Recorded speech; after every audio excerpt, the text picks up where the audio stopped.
नमस्कार, आपका स्वागत है। दोस्तों, आज मैं आपको पितृपक्ष की सर्वपितृ अमावस्या की महान कथा सुनाने जा रही हूँ, इसलिए आप इसे ध्यान से जरूर सुने।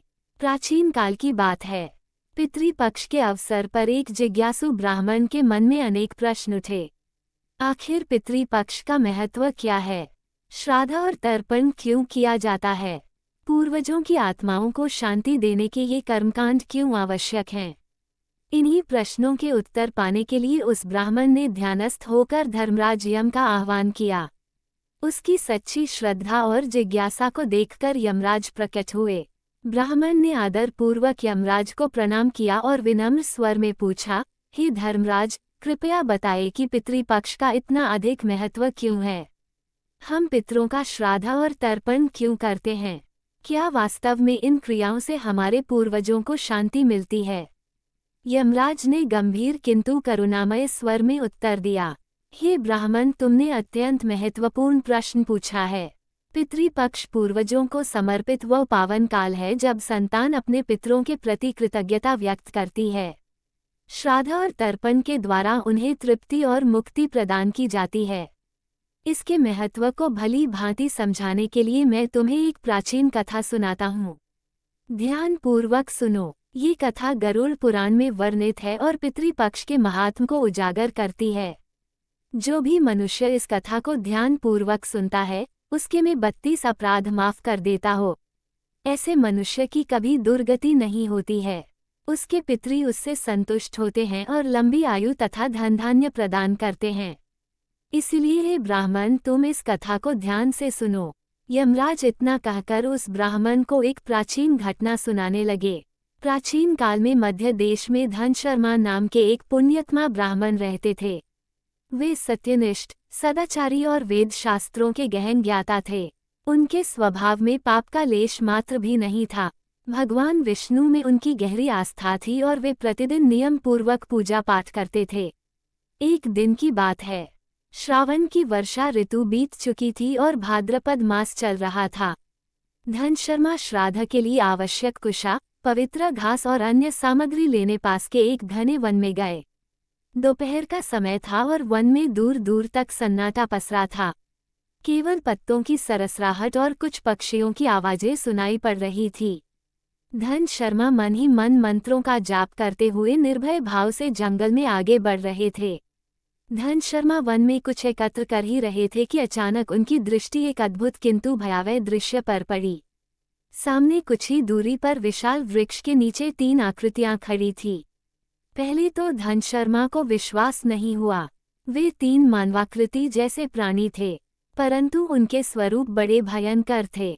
वे वास्तव में 3 महारेत थे जिनका रूप देखकर सामान्य मनुष्य भय से मूर्छित हो जाता।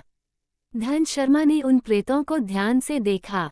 उनके केश बिखरे और सीधे ऊपर को खड़े थे, मानो वर्षों से संवारे ना गए हो। उनकी आंखें अंगारों जैसी लाल चमक रही थी। दांत काले और लंबे दिखाई दे रहे थे, नुकीले जैसे किसी जंगली पशु के हो। तीनों के शरीर अत्यंत कृश और मरियल थे। पेट पीठ से लगा हुआ सिर्फ हड्डियों का ढांचा जैसे बचा हो। उनकी नसें उभरी हुई थी और वे पीड़ा से जान पड़ते थे। धनशर्मा ने इतने भयानक प्राणियों को एक साथ पहले कभी नहीं देखा था, परंतु आश्चर्य की बात ये थी कि इतने भयंकर दृश्य के बावजूद धनशर्मा तनिक भी भयभीत नहीं हुए। उनके मन में ईश्वर का दृढ़ आश्रय था और सत्य पर दृढ़ता से अडिग विश्वास। उन्होंने अपने भीतर साहस संजोया और आगे बढ़कर उन प्रेतों से बात करने का निश्चय किया। धनशर्मा धीमे कदमों से उनके निकट गए। तीनों प्रेतों ने भी उसे देखा और एक क्षण को मानो अचरज से स्थिर हो गए कि एक साधारण मानव उनकी ओर निर्भय होकर आ रहा है। धनशर्मा ने पूछा, तुम लोग कौन हो? तुम्हारी यह नारकीय अवस्था कैसे हुई? तुम्हें इस भयंकर योनि में कौन सा कर्म ले आया? एक पल को तीनों प्रेत चुप रहे। उनके गले से मानो घुटी घुटी सी आवाज निकल रही थी। धनशर्मा ने अपना परिचय देते हुए कहा, मैं एक ब्राह्मण हूँ और भगवान विष्णु का दास हूँ। मैं तुम लोगों को देखकर चिंतित हूँ। मैं भय से व्याकुल और दुखी हूँ, किंतु साथ ही मैं दया का पात्र भी हूँ। मेरी रक्षा करो। अगर तुम लोग मुझ पर कृपा करोगे और मेरी रक्षा करोगे तो भगवान विष्णु तुमसे प्रसन्न होंगे और तुम सबका भी कल्याण करेंगे। धन शर्मा पूरी श्रद्धा से बोलते जा रहे थे। भगवान विष्णु बड़े दयालु हैं। वे ब्राह्मणों के हितैषी हैं। जो भी भक्तों पर दया करता है विष्णु उस पर अनुग्रह करते हैं। श्री हरि की महिमा अपरंपार है। उनका श्याम वर्ण अलसी के फूल के समान नीला है। वे पीतांबर धारण करते हैं। उनके नाम के श्रवण मात्र से सारे पाप नष्ट हो जाते हैं। वे अनादि और अनंत हैं। शंख चक्र और गदा धारण करने वाले अविनाशी भगवान हैं। उनके नेत्र कमल के समान सुंदर हैं और वे प्रेत आत्माओं तक को मोक्ष प्रदान करने की शक्ति रखते हैं। यमराज ने ब्राह्मण को कथा सुनाते हुए कहा, हे ब्राह्मण, जैसे ही धन शर्मा के मुख से भगवान विष्णु का पवित्र नाम निकला वैसे ही उन पिशाच रूपी प्रेतों के हृदय में आश्चर्यजनक परिवर्तन होने लगा। अब तक क्रोध और पीड़ा से भरे जो प्रेत धन शर्मा के सामने खड़े थे वे विष्णु नाम के प्रभाव से संतुष्ट और शांत होने लगे। उनके विकराल चेहरे के भाव बदल गए। जो आंखें क्रोध से लाल थी उनमें अब कोमलता झलकने लगी। जो रूखे शरीर दया भाव से विहीन थे उनमें अब करुणा और उदारता का संचार होने लगा। वासुदेव श्री हरि के नाम मात्र से उनके हृदय पवित्र हो गए। धन शर्मा के भक्ति भरे वचनों ने उन प्रेतों को अभिभूत कर दिया। धीरे धीरे तीनों प्रेतों के चेहरे पर प्रसन्नता की छाया दिखाई देने लगी। ऐसा प्रतीत हुआ मानो एक ठंडी शांत लहर उन तप्त आत्माओं पर बह चली हो। फिर वे प्रेत मानवीय वाणी में बातें करने को उद्यत हुए। उनमें से एक प्रेत ने कहा, हे विप्र, केवल तुम्हारे दर्शन मात्र से और भगवान श्री हरि का नाम सुनने से हमारे हृदय का भाव क्षर भर में बदल गया है। अभी कुछ पल पहले तक हम क्रोध, दुख और व्यथा की अग्नि में जल रहे थे, किंतु तुम्हारे आते ही हमारी अवस्था दूसरी हो गई है। अब हमारी वृत्ति में दया जाग उठी है। मन में शांति का अनुभव हो रहा है। निसंदेह एक सच्चे वैष्णव पुरुष का समागम सारे पापों को दूर भगा देता है। तुम्हारे जैसे भक्त का संग जीवन में कल्याणकारी परिवर्तन लाता है और पाप के अंधकार को दूर करके यश व पुण्य का प्रकाश फैलाता है। तीनों प्रेतों ने धन शर्मा के प्रति कृतज्ञता से सिर झुकाया। फिर एक ने कहा, हे ब्राह्मण देव, तुमने हमारे प्रति दया दिखाई है, अतः हम अपना परिचय तुमसे छिपाना नहीं चाहेंगे। हमारे इस भयंकर रूप और दुर्दशा का कारण जानकर ही तुम समझ सकोगे कि हम पर कैसी विपत्ति आई हुई है। सुनो, हम कौन हैं और हमें यह नरकीय अवस्था क्यों मिली? धन शर्मा ने ध्यान से उनकी ओर देखा और सिर हिलाकर सहमति जताई। तीनों प्रेत अब बारी बारी से अपनी आपबीती सुनाने लगे। पहला प्रेत आगे बढ़कर बोला, मेरा नाम कृतज्ञ है क्योंकि पूर्व जन्म में मैं बड़ा कृतज्ञ था। मैंने अपने माता पिता तक का आदर नहीं किया, कभी उनके लिए श्राद्ध तर्पण नहीं किया। मैं सदा अपनों का उपकार भूलता रहा, गुरुजन और बड़ों का अनादर करता रहा। मेरी कृतज्ञता से मेरे पितृग भी मुझसे असंतुष्ट और क्रुद्ध रहे। इन्हीं पापों के फल स्वरूप मृत्यु के बाद मुझे कठोर दंड मिला और अंततः इस प्रेत योनि में भटकना पड़ा। दूसरे प्रेत ने अपनी व्यथा सुनाई। मेरा नाम विद्वत है। पूर्व जन्म में मैं हरिवीर नामक राजा था, पर घोर अभिमानी और नास्तिक होने के कारण अधर्म करता रहा। न देव पूजन किया, न गुरु ब्राह्मणों का सम्मान या दान। मैं रोज बिना पूजा पाठ के भोजन करता और विद्वानों की निंदा करता था। मैंने अपने पितरों को भी कभी याद नहीं किया, न श्राद्ध तर्पण किया। इन पापों के कारण मौत के बाद नरक की यातनाएं भोगी और अंततः प्रेत योनि में आ गिरा। दूसरे प्रेत की कथा सुनकर धन शर्मा का हृदय द्रवित हो उठा। उन्होंने देखा कि विद्वत की आंखों में पश्चाताप के आंसू भर आए और उसका कृश शरीर थरथरा रहा था। अपने पिछले जन्म की गलतियों का एहसास उसे तड़पा रहा था। तीसरा प्रेत आगे आया और बोला, वैष्णव नामक प्रेत हूँ। मेरे पूर्व जन्म का नाम गौतम था और मैं मध्य देश का एक ब्राह्मण था। दुर्भाग्य से मैंने पितृपक्ष में कभी कोई धर्म कर्म नहीं किया। भाद्रपद मास के श्राद्ध पक्ष में ना स्नान किया, ना दान, ना हवन या पूजा पाठ। मैंने अपने पूर्वजों को तर्पण तक नहीं दिया। इस तरह पितरों की अवज्ञा करके मैंने अपने सारे पुण्य नष्ट कर डाले। फलतः मरने के बाद मेरी आत्मा इस प्रेत योनि में भटक रही है। तीनों प्रेतों की करुण कथा सुनकर धन शर्मा की आंखें भर आई। एक और भयंकर रूप वाले ये प्रेत सामने खड़े थे, जिनसे कोई भी अनजान व्यक्ति डर जाता। परंतु धन शर्मा के मन में अब उनके प्रति भय के स्थान पर अपार दया उपजी। उन्होंने जाना कि इन सभी को अपने पापों और विशेषकर पूर्वजों की अवहेलना के कारण ऐसी यातनापूर्ण गति मिली है। तीनों ने अपने अपने पितरों का निरादर किया था, श्राद्ध तर्पण जैसे पवित्र कर्तव्यों से मुख मोड़ा था। उनके पूर्वजों की आत्माएं असंतुष्ट और दुखी रही, इसलिए मृत्यु के बाद इन्हें प्रेत योनि में भटकना पड़ा। कुछ देर सब चुप रहे। वन की निस्तब्धता में केवल पत्तों की सरसराहट और दूर किसी पक्षी का स्वर सुनाई दे रहा था। अंततः धन शर्मा ने अपने आंसू पोंछे और बोले, आप लोगों की दारुण कथा सुनकर मेरे हृदय में गहरी वेदना हो रही है। ये जानकर बड़ा दुख होता है कि धर्म से विमुख होने पर आत्मा को कितनी कष्टप्रद दशा से गुजरना पड़ता है। आपने अपना परिचय और अपने कष्ट मुझे बताएं, इसके लिए मैं कृतज्ञ हूँ।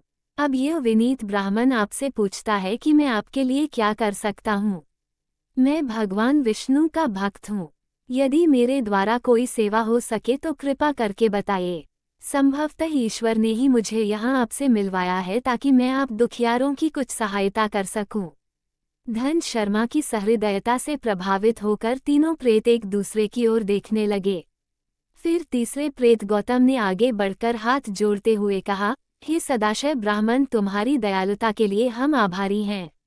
सच में हम चाहते हैं कि हमारा उद्धार हो जाए, इस यातना भरे प्रेत जीवन से हमें मुक्ति मिल जाए। परंतु हमारा पाप इतना भारी है कि अपने बल पर हम इससे छुटकारा नहीं पा सकते। कुछ क्षण रुककर प्रेत गौतम ने कहा, मेरे पास एक उपाय है, किंतु उसमें तुम्हारी सहायता चाहिए। सुनो, मेरा एक पुत्र है जो पृथ्वी लोक पर अभी जीवित है। वह धर्मशील है और श्राद्ध आदि विधान को जानता है। यदि उसे हमारी इस दुर्दशा का पता चल जाए तो वह अवश्य हमारा उद्धार करने का प्रयास करेगा। मेरे उस पुत्र का नाम धन शर्मा है। हे स्वामिन, तुम कृपा कर उसके पास जाकर हमारी ये दशा उसे बताना और समझाना कि हमारे लिए क्या करना आवश्यक है। हमारे लिए इतना परिश्रम कर दो परोपकार का फल यज्ञ, दान और तप से भी बढ़कर होता है। मुझे विश्वास है मेरा पुत्र मेरा तारनहार बनेगा, किंतु किसी को तो उसे बताना होगा कि उसके पितरों की क्या अवस्था है। तुम विद्वान हो, कृपालु हो, मेरी बात अवश्य मानोगे। हमारा कार्य पूरा कर दो। धन शर्मा ये सब चुपचाप सुन रहे थे। जैसे ही प्रेत गौतम के मुख से उसके पुत्र का नाम निकला, धन शर्मा का हृदय जोर से धड़क उठा। उन्होंने पूछा, स्वामिन, क्या आपका पुत्र धन शर्मा ही है? प्रेत वैष्णव बोला, हाँ, मेरे पुत्र का यही नाम है। वह मेरा इकलौता पुत्र है। शायद अब तक मुझे भूल चुका होगा या उसे पता भी ना हो कि उसके पिता की आत्मा किस दुर्गति में भटक रही है। धन शर्मा से अब रहा ना गया। वो भाव विवल होकर प्रेत के चरणों में गिर पड़ा और रोते हुए बोला, पिताजी, मैं ही आपका पुत्र धन शर्मा हूँ। मैं इतना अभागा हूँ कि आपको पहचाना नहीं और आपके कष्ट दूर नहीं कर पाया। पुत्र होकर भी आपके काम न आ सका। इससे बड़ा पाप कुछ नहीं।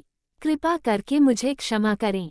ये सुनकर प्रेत गौतम की आंखों में भी आंसू भर आए। वो विस्मित और आनंदित होकर बोला, वत्स, तुम सचमुच मेरे पुत्र हो। निश्चय ही भगवान ने तुम्हें हमारी मुक्ति का साधन बनाकर भेजा है। फिर गौतम ने गहरी सांस लेकर कहा, बेटा, अब विलाप छोड़ो। ईश्वर की कृपा से तुम्हें हमारा उद्धार करना है। मैं तुम्हें बताता हूँ कि तुम्हें क्या करना चाहिए। प्रेत गौतम ने कहा, वत्स, पितृ पक्ष की अमावस्या के दिन विधि पूर्वक श्राद्ध कर्म करना। पवित्र नदी में स्नान करके संकल्प लो। फिर हमारे नाम से पिंडदान और तिलांजलि अर्पित करना। आदर पूर्वक 10 ब्राह्मणों को स्वादिष्ट भोजन करवाना। विशेषतः मीठी खीर का प्रसाद देकर उन्हें तृप्त करना। अंत में श्रद्धा पूर्वक दान दक्षिणा देना। 7 मिट्टी के घड़ों को स्वच्छ जल से भरकर पितरों के नाम पर दान करना। ऐसा करने से हमारी 7 पीढ़ियों तक के पितृ तृप्त होकर मुक्त होंगे। अपने सामर्थ्य अनुसार गौदान, अन्नदान तथा वस्त्रादि दान भी करना, जिससे तुम्हारा पुण्य बढ़ेगा और हमारी मुक्ति का मार्ग प्रशस्त होगा। धन शर्मा ने सिर झुकाकर कहा, पिताजी, आपकी आज्ञा अनुसार मैं पूरा प्रयास करूंगा। आपकी कृपा से अवश्य सफलता मिलेगी। धन शर्मा ने तीनों प्रेतों की ओर कर्तव्य भाव से देखा। उन्होंने हाथ जोड़कर अपने पिता तथा दोनों अन्य प्रेतों को प्रणाम किया और दृढ़ स्वर में कहा, मैं अभी जाता हूँ और पूरी तैयारी करता हूँ। अगली अमावस्या आने ही वाली है। मैं श्राद्ध कर्म में कोई कसर नहीं छोड़ूंगा। आप सब अपनी कृपा बनाए रखें और मुझे आशीर्वाद दें कि मैं सफल हूँ। धन शर्मा ने तुरंत अपने घर लौटकर श्राद्ध की तैयारी शुरू कर दी। नियत तिथि आने पर पितृपक्ष की अमावस्या की शुभ सुबह वे पवित्र नदी में स्नान करके सूर्य को अर्घ्य तथा पितरों के लिए तिलांजलि अर्पित कराए। फिर घर पर विधि विधान से श्राद्ध कर्म किया। उन्होंने अपने पिता पितामह आदि पितरों के निमित्त श्रद्धा पूर्वक पिंडदान किया और जल तर्पण दिया। इसके बाद आदर पूर्वक 10 ब्राह्मणों को खीर समेत पौष्टिक भोजन कराया तथा दक्षिणा प्रदान की। अंत में 7 मिट्टी के घड़े पानी से भरकर पितरों के नाम पर दान दिए। साथ ही आवश्यक वस्तुओं का दान दक्षिणा भी किया। धन शर्मा ने पूरे मनोयोग से प्रार्थना की कि उसके पितृ तृप्त हो और उन्हें मुक्ति प्राप्त हो। श्राद्ध कर्म संपन्न होने के बाद धन शर्मा के मन में आशा की एक किरण जागी कि अब उन प्रेतात्माओं को शांति मिल जाएगी। उसी संध्या काल वह पुनः उस घने वन की ओर चल पड़े जहां उसकी भेंट उन 3 प्रेतों से हुई थी। उस संध्या धन शर्मा फिर उसी स्थान पर पहुंचे। उन्होंने देखा कि जिस पुराने वृक्ष के नीचे कल तक 3 भयानक प्रेत खड़े थे, वहां अब दिव्य प्रकाश धैला हुआ है। उन प्रेतों के स्थान पर 3 दिव्य पुरुष खड़े थे। उनके चेहरे तेजस्वी और प्रसन्न थे। शरीर पर उजले रेशमी वस्त्र थे और गले में फूलों की मालाएं झूल रही थी। धन शर्मा तुरंत समझ गए यह वही 3 आत्माएं हैं, लेकिन अब प्रेत योनि के बंधन से मुक्त होकर दिव्य रूप में प्रकट हुई हैं। धन शर्मा भाव विभोर होकर निकट आए और हाथ जोड़ दिए। सबसे आगे स्वयं उनके पिता गौतम खड़े थे, जिनका रूप अब अत्यंत शांत और सौम्य था। गौतम ने प्रेम पूर्वक हाथ बढ़ाकर पुत्र के सिर पर आशीष रखा। धन शर्मा आनंदातिरेक से उनके चरणों में झुक गए। गौतम ने स्नेहपूर्वक अपने पुत्र को उठाकर हृदय से लगाया। दोनों की आंखों से कृतज्ञता और हर्ष के आंसू बह निकले। गौतम ने प्रसन्न होकर कहा, पुत्र धन शर्मा, तुम्हारी श्रद्धा और सेवा से हम सबको मुक्ति मिल गई है। अब हम पितृक को जा रहे हैं। हमारे आशीर्वाद से तुम सदैव सुखी रहो, दीर्घायु और यशस्वी बनो। दूसरे और तीसरे दिव्य पुरुष हरिवीर और सुदास ने भी कृतज्ञतापूर्वक धन शर्मा को आशीर्वाद दिया। उन्होंने स्वीकार किया कि धन शर्मा के पुण्य से उन्हें भी प्रेत योनि से छुटकारा मिला है। दोनों ने उसे सुख समृद्धि और यश प्राप्ति का आशीष दिया। इतने में आकाश से एक अलौकिक रथ अवतरित हुआ जो प्रकाश से दमक रहा था। यमदूतों और विष्णु दूतों जैसे दिव्य सहायकों ने प्रकट होकर उन मुक्त आत्माओं का स्वागत किया। तीनों दिव्य पुरखे उस रथ पर सवार हो गए। विदा लेते समय गौतम ने प्रेम भरी दृष्टि से पुत्र की ओर देखा और हाथ हिलाकर आशीर्वाद दिया। धन शर्मा की आंखों से आनंद के आंसू बह रहे थे और हृदय में अपने पितरों के प्रति श्रद्धा व प्रभु के प्रति धन्यवाद के भाव उमड़ रहे थे। कुछ ही पलों में वह दिव्य रथ आकाश मार्ग से प्रस्थान कर गया और आंखों से ओझल हो गया। संध्या का स्वर्णिम प्रकाश धीरे धीरे मध्यम पड़ गया। धन शर्मा देर तक उस ओर निहारते रहे जहां उनके पूर्वज अंतर्धान हुए थे। उनके मन में अपार शांति थी। उन्होंने ईश्वर को प्रणाम किया और घर लौट आए। तभी यमराज की आवाज फिर सुनाई दी। इस प्रकार हे ब्राह्मण, धन शर्मा ने अपने पिता सहित 3 पितृशापित आत्माओं का उद्धार कर दिया। श्राद्ध, तर्पण और दान की महिमा से उन्हें प्रेत योनि से मुक्ति मिली और पितृक में स्थान प्राप्त हुआ। ब्राह्मण ने हाथ जोड़कर कृतज्ञतापूर्वक कहा, धर्मराज, इस अद्भुत कथा ने मेरी आंखें खोल दी। अब मैं भली भांति समझ गया हूँ कि पितृपक्ष में श्राद्ध तर्पण करना कितना आवश्यक है। मैं वचन देता हूँ कि अपने पितरों के प्रति कभी उदासीन नहीं रहूंगा और सदैव श्रद्धा से उनका श्राद्ध करूंगा। यमराज ने प्रसन्न होकर आशीर्वाद दिया। तथास्तु, जो भी इस कथा को सुनकर पितृकर्म में प्रवृत्त होगा उसके पितर अवश्य प्रसन्न होंगे और उसे सुख समृद्धि का आशीर्वाद देंगे। इसके साथ ही धर्मराज यम अंतर्धान हो गए। इस प्रकार पितृपक्ष की यह पावन कथा समाप्त होती है। इससे हमें शिक्षा मिलती है कि अपने पितरों के प्रति श्रद्धा और कृतज्ञता व्यक्त करना अत्यंत आवश्यक है। पूर्वजों का सम्मान करके विधि पूर्वक श्राद्ध तर्पण व दान करके न केवल उनकी आत्माओं को शांति मिलती है बल्कि उनकी प्रसन्नता से हमारे जीवन की बाधाएं भी दूर होती हैं और कुल का कल्याण होता है। हर वर्ष आने वाला पितृपक्ष हमें याद दिलाता है कि हमारे अस्तित्व की जड़ें हमारे पूर्वजों में हैं। उनकी आत्मिक शांति के लिए किया गया छोटा सा प्रयास भी हमारे लिए अनंत पुण्य और आशीर्वाद लेकर आता है। अतः सच्चे हृदय से पितृ ऋण उतारने का प्रयत्न करना चाहिए। आशा है आपको ये पौराणिक कथा रोचक और हृदय स्पर्शी लगी होगी। अब जब भी पितृपक्ष का समय आएगा आप इस कथा को स्मरण करके अपने पूर्वजों की सेवा में तन मन धन से जुटेंगे। शास्त्रों में सत्य ही कहा गया है, पितृदेवो भव, अर्थात पितरों को देवतुल्य मानकर उनका आदर करें और पूजा अर्चना करें। इन्हीं भावनाओं के साथ अपने सभी पूर्वजों की पुण्य स्मृति को प्रणाम करते हुए मैं अपनी वाणी को विराम देती हूँ। अगर आपको ये कथा पसंद आई तो वीडियो को लाइक जरूर करें और कमेंट में जय श्री कृष्ण और जय पितृदेव अवश्य लिखें। साथ ही चैनल ज्ञान सागर को सब्सक्राइब करना ना भूलें। आप सभी का